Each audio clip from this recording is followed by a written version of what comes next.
everyone and welcome to my channel Electro Sites Guys. Today I am going to create an unique security system here in tinkercad. Do not skip the video and watch the video to know how I am creating. So let us first of all assemble the components required for this project. So we require Arduino, a breadboard,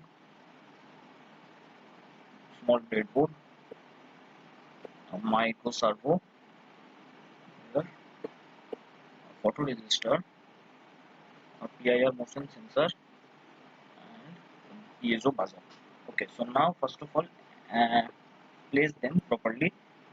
So place the breadboard in the middle, keep the Arduino just below the breadboard, place the piezo buzzer like this and the LDR like this here. Now shift it a bit so that we get place for this PIR sensor. Okay, now first of all we connect the piezo buzzer. So now first of all let us connect the power rails, that is the positive and the ground of the breadboard, with the Arduino's power and ground to make the connections more easy. So the positive we connect with the 5V as usual, the 5V, and the ground we connect it to ground of the Arduino. This is the ground, we connect it to the ground of the Arduino. Connected. Now we connect the positive pin of the piezo buzzer with any one of the digital pins of the Arduino. Suppose pin number 8. Okay, connected.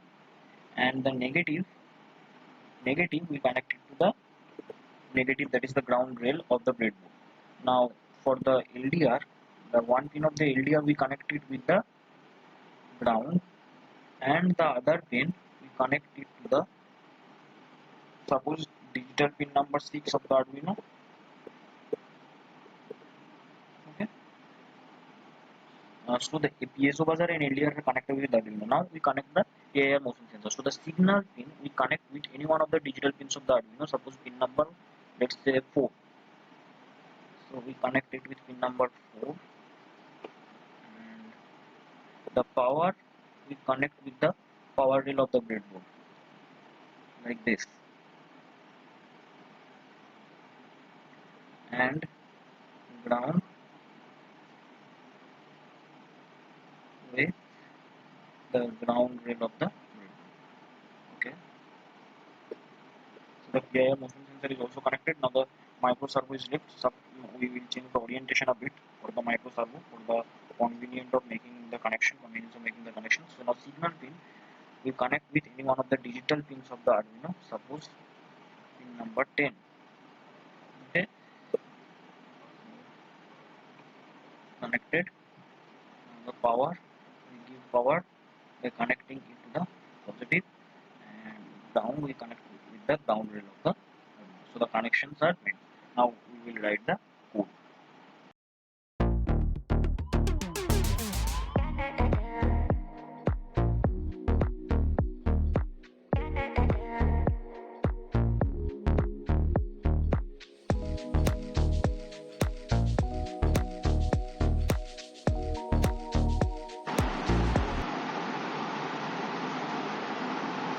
So here's the code for the project.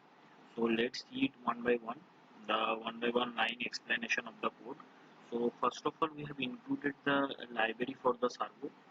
Okay, so servo has some kind of function, so for that we need a specific library, so that is servo.h. So we have included that.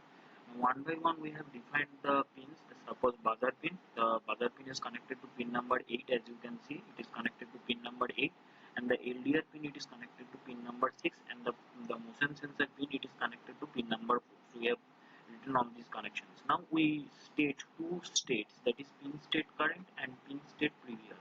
We state them to,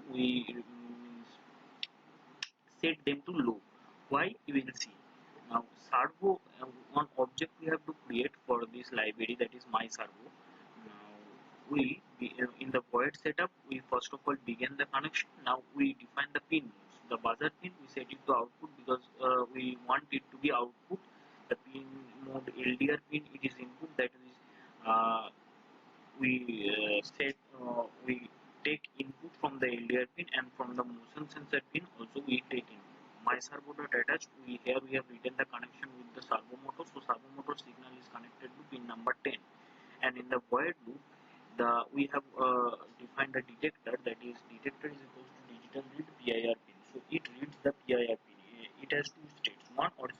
If it is 1, the detector is high, and if it is 0, then the detector is low. So now for updating the values of the PIR sensor, we write pin state previous is pin equals to pin state current, and pin state current is equal to the detector. Okay. So if the pin state current is high and the pin state previous was low, this means that the motion of the object is actually detected.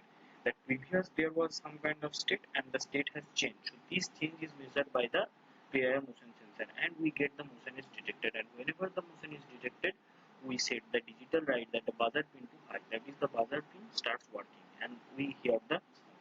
And here, according to the brightness, we control this servo motor. So how this whole model works? Also in this part we actually control the servo motor with the help of the brightness of the brightness which the LDR receives. So how this model actually works as a security system is that suppose someone comes and he wants to get into a room, and the room is actually locked by this servo. Whenever this shaft actually opens, then only the man or woman can enter.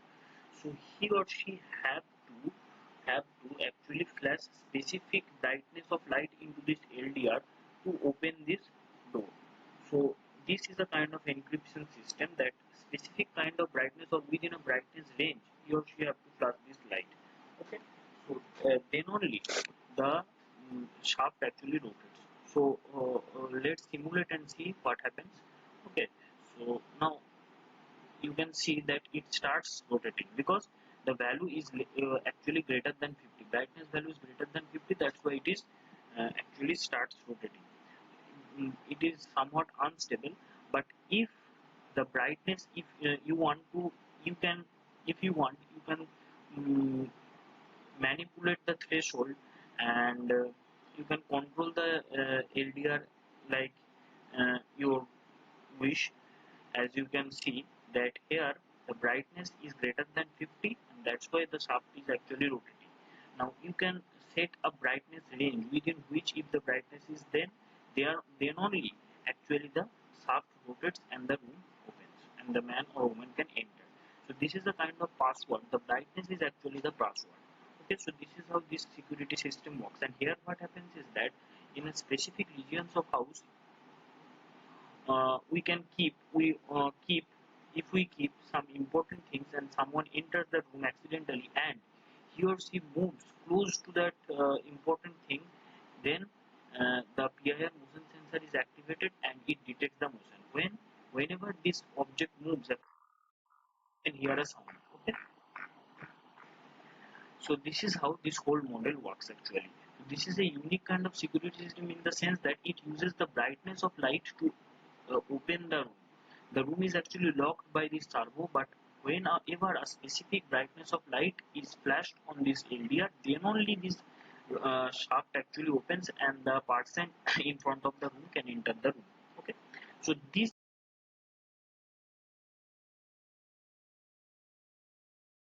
Now if you want, you can use multiple LDRs and use multiple light signals so that there is an array of signal for which only the gate opens. This can be a very useful encryption method because it cannot be hacked easily. Okay.